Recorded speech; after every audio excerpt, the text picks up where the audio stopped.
Hello मेरे CUT aspirant, मैं अनु सिंह आपकी मैथ्स की एजुकेटर। यस, मैं आपको मैथ्स पढ़ाती हूँ, पर आज बात करने वाले हैं इंटायर सब्जेक्ट की। होली आ गया है, होली आप लोग बहुत अच्छे से मना लो, बहुत अच्छे से आपका होली बीत जाए। लेकिन साथ में देखो, जब होली खेल रहे हो, होली मना रहे हो, तो अच्छे से जो काम कर रहे हो उस पर अपना फोकस करो। अब ये नहीं कि किसी को रंग लगा रहे हो और साथ में ये दिमाग में आ रहा है कि यार पढ़ना भी है। नहीं, अब होली खेल रहे हो, होली मना रहे हो, फेस्टिवल मना रहे हो, तो आराम से पहले होली खेल लो। लेकिन दिमाग में ये बस रख लेना कि होली खत्म होते ही मुझे अपने जो मैंने ड्रीम देखा था मुझे उस पर लग जाना है, जो कि है सीयूटी के थ्रू एक अच्छा कॉलेज। अब बात करते हैं क्या कि सीयूटी का पहले बेसिक से चीज बात कर लेते हैं। सीयूटी का फॉर्म का लास्ट डेट 26 है, ठीक है। क्या है? 26 मार्च है। करेक्शन जो एप्लीकेशन होने वाला है उसका वो 28 और 29 मार्च को है। और सीयूटी का जो एग्जाम स्टार्ट होगा वो कब से है? वो 15 मई से 31 मई तक जाएगा। पर आपको बता दिया जाए कि मिला जुला के आपके पास एक 45 डेज है सीयूटी का एग्जाम देने के लिए, वो एग्जाम क्रैक करने के लिए। और मुझे लगता है कि अगर अभी अभी आपने 12th दिया है तो 45 डेज बहुत होता है, क्योंकि 70 से 80% अगर बात करें या 65 से 75% बात करें तो पूरा 12th का है। तो अगर आपने अभी बोर्ड दिया है तो आपके लिए सीयूटी निकालना बहुत इजी हो सकता है, क्योंकि आपको मेहनत करना है सिर्फ 25 से 30% पे, जीटी पे, बस यही आपको मेहनत करना है। अदरवाइज अभी आप तो 12th पढ़ के आए हैं तो आपको वो करना है जो आपने 45 डेज में, वो प्लान हम आपको बताते हैं आपको करना क्या है। होली बिता लो, होली के बाद आराम से एक दिन का गैप लो और स्ट्रेटेजी खुद से बनाओ। एक स्ट्रेटेजी आपकी अनु मैम की तरफ से आप लोगों के लिए कि कैसे एक रोड मैप लेके चल सकते हैं, कैसे चीजों को किया जा सकता है 45 दिन में। तो अगर हम बात करें बात इतनी सी कर लेते हैं कि 45 डेज का एक रोड मैप मैंने बनाया है आप लोगों के लिए, आप लोगों को भी बनाना है खुद के लिए।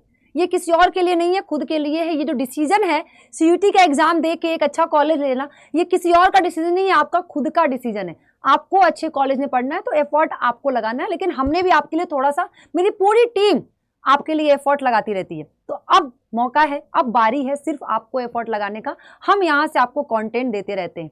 करना क्या है? 2024 का अगर सीयूटी क्रैक करना है तो ये रूल्स आपको फॉलो करने पड़ेंगे आने वाले 45 से 50 दिन के लिए। कमर की पेटी बांध लो और होली के बाद लग जाओ अपने एग्जाम की प्रिपरेशन में बिल्कुल सीरियस होके। क्यों? क्योंकि अब तो बोर्ड भी खत्म हो गया है, सारे बहाने खत्म हो चुके हैं। बहाने नहीं अब आपके पास। अब इस बात के कि हाँ बीमार पड़ जाओ या फिर कुछ हो जाए, लेकिन इनके अलावा आपके पास कोई बहाना नहीं है ना पढ़ने का। सबसे पहले होली बिता के एक दिन का गैप तुम लोग मेरी तरफ से लो। इतने साल नहीं पढ़ा, एक दिन और भी नहीं पढ़ोगे तो कोई प्रॉब्लम नहीं होगा। रिलैक्स करो माइंड को, उस दिन बस स्ट्रेटेजी बनाओ और छोड़ दो। अब स्ट्रेटेजी बना के सबसे पहला काम सिलेबस लेने जाओ। सिलेबस को जीरोक्स फोन में मत रखो भाई, फोन तो दूर कर दो। अब फोन तब उठाओ जब आपको उसका यूज है। सिलेबस की 2 जीरोक्स कॉपी लेकर आओ, एक अपने टेबल पे रख दो तुरंत में, ठीक है। अभी एक रखो, ठीक है। टेबल पे रखने के बाद आप सिलेबस देखो कितना सिलेबस है, कितना 12th वाला है, कितना अलग से ऐड ऑन हुआ है। मैं मैथ्स में बता दूं बहुत ज्यादा ऐड नहीं हुआ है, प्रोबेबिलिटी में ऐड हुआ है, रिलेशन एंड फंक्शन में ऐड हुआ है। मतलब जो 12th में रिड्यूस्ड हो गया था वो सारे टॉपिक्स ऐड ऑन है, लेकिन बहुत ईजी है। अब उसके बाद कंप्लीट करो पहले जो 12th का सिलेबस है, ठीक है। सिलेबस लेकर आए, सिलेबस पे टिक किया। अब 45 दिन में, अब आपको 1 महीने के अंदर, ठीक है, 10 दिन में आप पहले जितना 12th का पढ़ के आए थे, अच्छा सोचो कि जब आप 2 दिन में पढ़ के 12th का फिजिक्स का पेपर दे सकते हो, केमिस्ट्री का पेपर दे सकते हो, मैथ्स का पेपर दे सकते हो 10 दिन में, तो क्या 10 दिन में जो पढ़ के दे दिया है उसको रिवीजन भी नहीं कर सकते? तो 10 दिन में आपको हर चैप्टर का क्या करना है? रिवीजन करना है। Quick revision. तो आपने 12th का पढ़ा है तो पहले 12th का सिलेबस कंप्लीट करो। उसके बाद क्या करना है? तुरंत 12th का सिलेबस होते ही आपको जो एडिशनल सिलेबस है उसको तुरंत खत्म करो।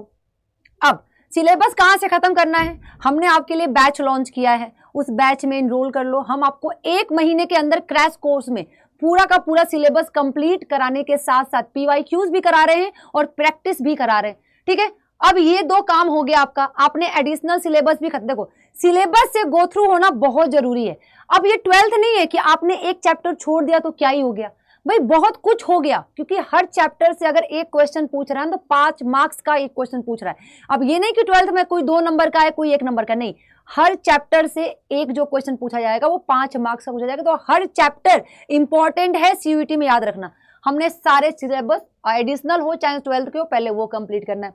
उसके बाद तुरंत जब आप रिवीजन कर रहे हो ना, तो शॉर्ट नोट्स बनाना शुरू करो। एक कॉपी लो, उस पर शॉर्ट नोट। क्यों? क्योंकि जब आप रिवीजन करोगे तो पूरा रिवीजन करने का टाइम नहीं होता है। क्विक रिवीजन करने के लिए हमारे पास एक शॉर्ट नोट होना चाहिए। मैं तो वो पूरा का पूरा शॉर्ट नोट आप लोगों को बैचेस में देती रहती हूँ, ठीक है। शॉर्ट नोट बनाओ हर चैप्टर का, किस लिए? ताकि आप क्विक रिवीजन कर पाओ। ये तो आपको पढ़ना था। उसके बाद क्या करना आपको? Daily before going to bed, अब जैसे कि आज मैं रात को सोने जा रहा हूं, ठीक है, और आज मैं सो गया, अब सुबह हो गई, सुबह में उठा, अब सुबह मुझे पता ही नहीं है कि मुझे पढ़ना क्या है। तो आपको पता होना चाहिए कि पढ़ना क्या है सुबह उठते ही, क्योंकि जब आप सुबह उठते ही हो उस समय अगर आप अपना स्ट्रेटेजी बनाओगे तो फिर आप स्ट्रेटेजी दोपहर से बनाना शुरू करोगे। दोपहर में क्या पढ़ूंगा, शाम में क्या पढ़ूंगा, रात में क्या पढ़ूंगा, तो सुबह क्या होगा? आपका मूड ही खराब हो गया, स्पॉइल हो गया पूरा मूड। तो रात में सोने से पहले एक टास्क जो कल आपको करना है वो लिख लो एक पेज पे, कि आपको सुबह उठ के ये पढ़ना है, इस टाइम पे आपको ये पढ़ना है, इस टाइम पे खेलना है, इस टाइम पे क्या करना है। तो एक दिन का पूरा कि आपको एक दिन में क्या क्या खत्म करना है, ये टास्क आपका रात में ही बन जाना चाहिए। रात में बना के वो टास्क सो, इससे आपका सुबह उठते ही पता रहेगा कि आपको दिन भर में पढ़ना क्या क्या है, करना क्या क्या है। अब आपका जो 4th है उसमें क्या करना है? हर नई चैप्टर होने से पहले, नया चैप्टर शुरू कर रहे हो, शुरू करने से पहले आपने जो पहले पढ़ रखा है उसको क्विक रिवीजन करना बहुत जरूरी है। भले ही आप उसको एक बार पन्ना पलट के एक बार बस रीड आउट कर लो, उससे भी क्विक रिवीजन होता है। तो हर न्यू चैप्टर स्टार्ट करने से पहले आप एक बार जो आपने प्रीवियस पढ़ रखा है उसको एक बार जरूर रिवाइज कर ले, ठीक है। ये था आपका 4th स्टेप। उसके बाद क्या करना आपको? CUET board based question practice करना है, ठीक है। हम आपको अड्डा 247 पे ये बुक्स देते हैं, उसमें आपको प्रैक्टिस क्वेश्चन मिलेगा जो सीयूईटी बेस्ड होता है, बाहर का कुछ नहीं होता है। उसके बाद ये देखो, ये तीनों इंपॉर्टेंट हैं। पीछे वाला तो फिर भी सबसे हो जाएगा, ये बहुत इंपॉर्टेंट रोल प्ले करता है। पीवाईक्यू सॉल्व करो मल्टीपल्स ऑफ टाइम। मैंने मैथ्स के पीवाईक्यूज देखे, हर उसमें क्या कहते हैं, होता है ना कि हर सेट में, हर एग्जाम में क्वेश्चन रिपीट हुए हैं, क्वेश्चन रिपीट हुए हैं, हर दिन क्वेश्चन रिपीट हुए।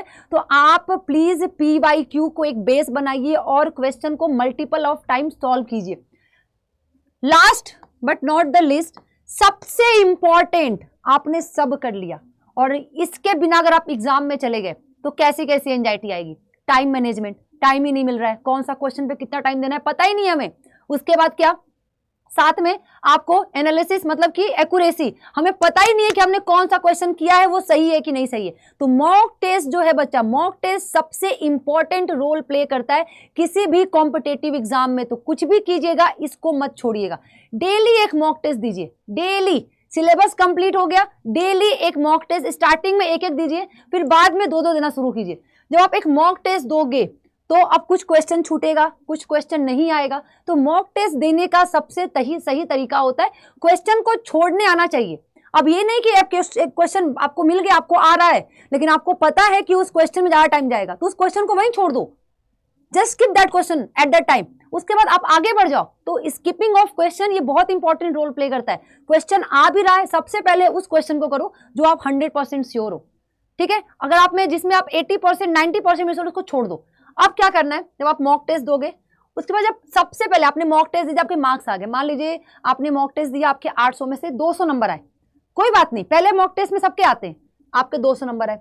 अब क्या करेंगे आप? एनालिसिस करेंगे। क्या करेंगे? एनालिसिस करेंगे। क्या सबसे पहले लोग ये सही चेक करते हैं क्या सही है? नहीं भाई, आपको सबसे पहले चेक करना है क्या गलत है। गलत है तो क्यों गलत है? क्योंकि आपने तो आंसर मार्क किया है ना, आपके मार्क्स चले गए ना वहां पे। तो आप पहले एनालिसिस करते वक्त क्या गलत है और क्यों गलत है ये करना जरूरी है। दूसरा, क्वेश्चन क्यों छूट गया भाई? आ नहीं रहा था या आ रहा था फिर भी छूट गया, क्यों छूट गया? टाइम की वजह छूट गया, क्यों छूट गया? ये। तीसरे नंबर पे आएंगे क्या सही है। सही है, ठीक है, ये तो पता है, लेकिन सही कितने टाइम में आपने किया है ये भी इंपॉर्टेंट है कि आपने एक क्वेश्चन में 5 मिनट तो नहीं लगा दिए ना सॉल्व सही करने में। ये टाइम कितना लगा, कितना टाइम लगा मॉक टेस्ट को एनालिसिस करते वक्त, इस बात का पूरा ध्यान दीजिएगा। अब उसके बाद आपके मॉक टेस्ट में क्या सही होगा, एक्यूरेसी बिल्कुल सही होगी, ठीक है। ये टाइम मैनेजमेंट, भाई आपको मॉक टेस्ट में एक टाइम दे दिया जाएगा, आपको फिर टाइम में करना है, तो मॉक टेस्ट में टाइम मैनेजमेंट आपका बिल्कुल सही हो जाता है। तो ये इंपॉर्टेंट टिप्स हैं जो अगर आप डेली फॉलो कर रहे हैं 45 डेज तक, तो आपको सीयूईटी को क्रैक करने से, अच्छा नंबर लाने से दुनिया की कोई ताकत नहीं रोक सकती। अब ये आपके ऊपर है कि कैसे चलना चाहते हो। मैंने आपको अपनी एक उंगली दे दी है इसके थ्रू, अब आपको पकड़ के चलना है तो बिल्कुल आपके ऊपर है, अदरवाइज फिर आप 1 साल गैप लो, 1 ईयर गैप लो, वो आपकी इच्छा है। अब ये सारे के सारी चीजें आपको एक प्लेटफॉर्म पे बिल्कुल फ्री मिल रही है, ठीक है। थोड़े पैसे हर जगह खर्च करने होते हैं, आप अड्डा 247 पे जाइए और यहां जाके प्लीज, अगर आपने इनरोल, देखो होता क्या ना कि चलना सबको आता है, पर सही तरीके से सही रास्ते पे कौन चल रहा है ये उसका लिया हुआ डिसीजन बताता है कि आपने कौन सा डिसीजन कब लिया था। चलना दुनिया में सबको आता है, लेकिन कौन इंसान सही डायरेक्शन में सही पैर से चल रहा है ये उसके डिसीजन पर डिपेंड करता है, ठीक है। तो आप स्कूल K-12 में जाइए और सीबीएसई बोर्ड एग्जाम में जाके जुनून प्लस बैच में जाके खुद को इनरोल कीजिए। 2443 है, होली का ऑफर चल रहा है, आप लोग मैक्सिमम कोड के लिए आज ही जाइए और अनु ANU स्मॉल कैपिटल कोई भी आप यूज कर लीजिए, ठीक है। अनु, एक मिनट, ANU अनु 20 कोड जाइए और आज ही जाके स्मॉल लिखिए कैपिटल लिखिए, कोई फर्क नहीं पड़ता, आपको 20% ऑफ मिलेगा। 3300 का ये आपको मिल रहा है और बैचेस स्टार्ट हो गई हैं। आप रिकॉर्डेड फॉर्म में भी कुछ चीजें देख सकते हैं, लेकिन अभी भी लेट नहीं हुआ है। अपने ड्रीम को पूरा करने के लिए इनरोल करो और ये मैक्सिमम कोड के लिए प्लीज अनु 20 कोड यूज करो, ANU 20 कोड। और मैं आपको बैच में मैथ्स पढ़ा रही हूँ, बिल्कुल सीयूटी ओरिएंटेड चीजें हैं, ठीक है। और साथ में होली पे आप लोगों के लिए कुछ डिस्काउंट भी है भाई। डिस्काउंट के साथ साथ आप लोगों के लिए होली पे वाईटी पे 27 तारीख को शाम को 6 बजे, भाई अगर आपने इस इवेंट को अभी तक लाइक नहीं किया है और अपने मोबाइल में अगर आपने अभी तक कोई रिमाइंडर नहीं लगाया है, तो ये वीडियो सिर्फ आप लोगों के लिए हम लेकर आ रहे हैं। तो 27 तारीख को आप लोग 6 बजे हमारे साथ जुड़ना ना भूलें, ठीक है। अब ये जो लाइक है ना, इसको बढ़ा दो, ठीक है। अब मिलते हैं हम लोग 27 तारीख को शाम को 6 बजे। हम लोग आपका इंतजार करेंगे, पूरी साइंस अड्डा टीम आपका इंतजार करेगी, क्योंकि ये पूरा का पूरा हम आपके साथ सारथी बन के आपके लिए आ रहे हैं। Thank you so much. अगर वीडियो अच्छा लगा हो, ये स्ट्रेटेजी आपको अच्छी लगी हो अपने सीयूटी एग्जाम के लिए, तो प्लीज इसको शेयर कीजिएगा और लाइक करिएगा और प्यारे प्यारे कॉमेंट कीजिएगा कि कौन कौन सीयूटी 2024 का एग्जाम देना चाहता है। और साथ में अगर आप इस चैनल पर नए आए हैं तो प्लीज सब्सक्राइब कीजिएगा और बेल आइकन प्रेस करते हुए जाइएगा। Thank you so much. Wish you all the happy Holi and all the very best. एक पेज आप लोग को दिखाना भूल गए हम, ये वाली पेज जो है, प्लीज ये वाली page. All the best and happy Holi. मिलते हैं होली के बाद। Thank you so much.